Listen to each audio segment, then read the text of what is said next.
Kalau ibu paling marah sama aku pada saat ini milih jodoh. Nah, sebenarnya kita tidak setuju, tapi ya itu sudah rencana Allah. Kita sudah merasa ya apa sih ini kok tidak enak gitu. minta maaf. Tapi semua itu kalau ini tidak gitu tidak tegak. Ya, waktu menikah juga bapak nggak enak. Menikah pertama kali. Tapi saya bilang jangan benci sama apa jodohnya, saya bilang gitu. Itu anak orang. Gitu. Ya kalau kita ya semua sudah rencana Allah ya lakukan aja. Itu bukti di mana Maya tanda tangan pernah berhubungan dengan seorang laki-laki. Mas Irwan Musri harus nasihatin Maya supaya stop untuk ngomongin pernikahan saya dengan Maya masa lalu, stop untuk pura-pura jadi yang tersakiti, stop untuk pura-pura jadi yang terzolimi, gitu ya. Supaya apa? Supaya hubungannya baik.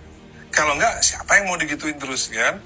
Kalau masih ngomongin gitu terus, saya keluarin lagi nanti satu bukti di mana yang menyebabkan saya menceraikan Maya. Kasus perseteruan Ahmad Dhani rupanya membuat orang tua Maya Estianty sangat kecewa. Orang tua Maya mengaku sudah memiliki firasat buruk ketika Maya akan menikah dengan Ahmad Dhani. Jadi pada saat aku rame-rame masa lalu itu, bapak ibu kan juga sempat marah ya.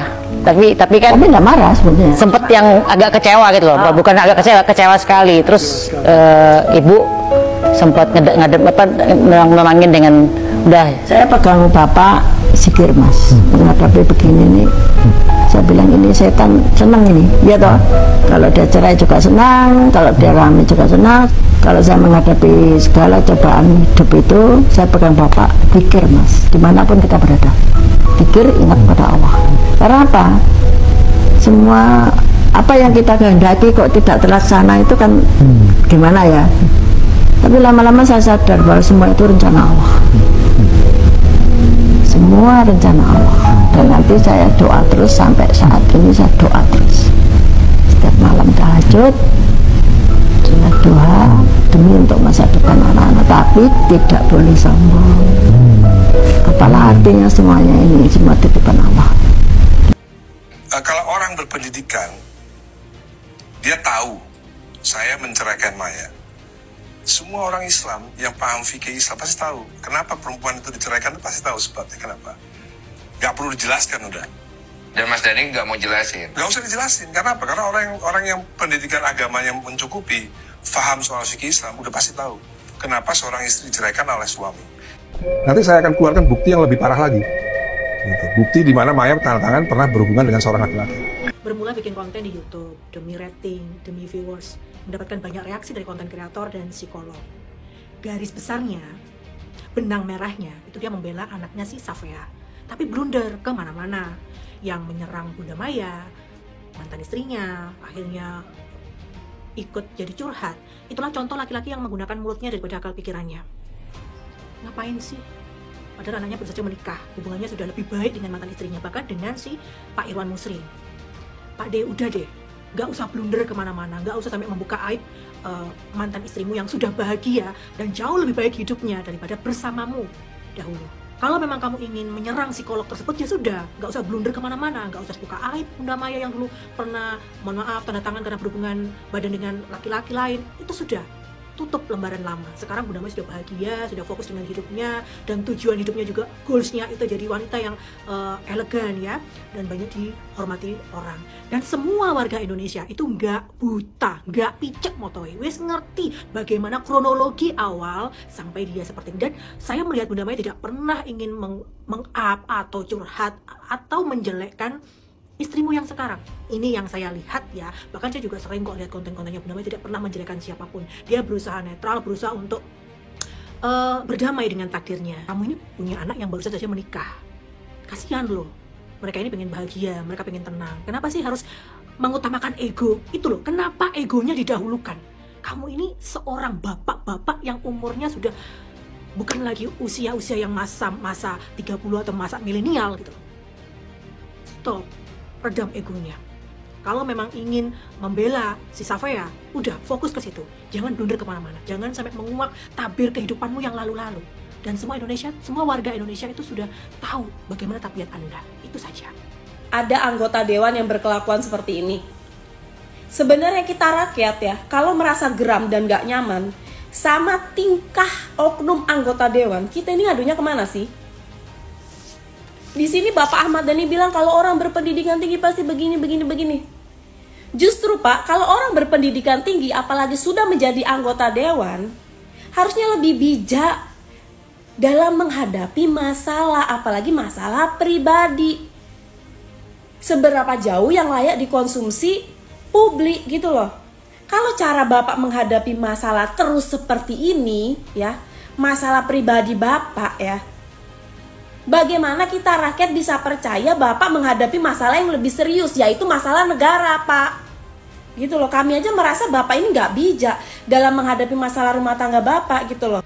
Terus di sini dia bilang ya, Bapak Ahmad Dhani bilang kalau orang paham agama, paham fikih pasti tahu lah ya kenapa suami menceraikan istri. Nggak bisa begitu, Pak. Bukan soal agama dan fikih, Pak. Kalau Anda menceraikan istri alasannya apa, kita lihatnya bukan dari agama atau fikih, Pak. Karena sikap dan kelakuan Anda aja nggak 100% sesuai dengan ajaran agama dan fikih gitu loh. Jadi nggak bisa berpatok di situ. Alasan Anda menceraikan Bunda Maya atau kalian bercerai ya kalian berdua dong yang tahu. Alasan setiap pasutri bercerai kan beda-beda. Masalahnya beda-beda. Kalau kita disuruh ngelihat agama, ngelihat fikih, berarti kenapa Mulan Jamila dulu bercerai sama suaminya, Pak? Alasannya apa tuh menurut agama dan fikih, Pak? Segala pakai kasih saran buat Mas Irwan Musri baiknya begini-begini. Saya aja deh kasih saran ya. Om Irwan Musri, baiknya kagak usah nonton sosmed, kagak usah nonton TikTok terutama berita begini, Pak, ya, Mas ya, Om. Nggak bermutu, nggak berbobot, life must go on aja, udah berkembang aja dengan sebaik mungkin ya. Stuck di masalah begini-begini ini makin menunjukkan kualitas diri masing-masing ya. Semakin banyak bicara, semakin apa netizen udah paham lah ya. Terus saya mau menyoroti statement Bapak Ahmad Dhani sebelumnya ya, yang dia mengadukan ke KPAI orang yang membuli anaknya Sapia ya. Terus ada kan dia bilang, ada kan beberapa orang tuh yang latar belakangnya ternyata TKW, ternyata apa pendidikannya rendah, ya udah kita maafin lah apalah. Tapi kalau udah psikolog, udah yang berpendidikan tinggi kita nggak bisa maafin, kita gini. Nggak, pertanyaan gua, Anda ini melaporkan ke KPAI atas dasar Anda seorang ayah sakit hati nggak terima anaknya dibully atau cari sensasi? Karena kalau sakit hati ya sebagai seorang ayah nggak terima anaknya dibully, mau dia berpendidikan rendah, mau dia anak presiden, mau dia presiden Ukraina, mau dia siapa menghina anak, ya udah menghina anak aja, laporin aja. Kagak usah ngelihat dia TKW atau apa, kagak usah ngelihat pendidikannya gimana. Iya kan? Kenapa rasa emosi dan tanggung jawab itu bisa ditolerir, bisa dinegosiasi? Sebenarnya atas dasar apa semua ini atas dasar apa? Ahmad Dhani dan Maya Estianty sempat menghebohkan publik. Pasalnya, beberapa tahun setelah menikah, akhirnya Maya bercerai dengan Ahmad Dhani karena kasus perselingkuhan Dhani dengan Mulan Jamila. Netizen juga beramai-ramai membela Maya dan meminta Ahmad Dhani dicopot jabatannya sebagai DPR karena dianggap tidak bisa menyikapi masalah dengan bijak, dan sikapnya yang mengumbar-umbar masalah pribadi di medsos dinilai telah melanggar kode etik sebagai anggota DPR.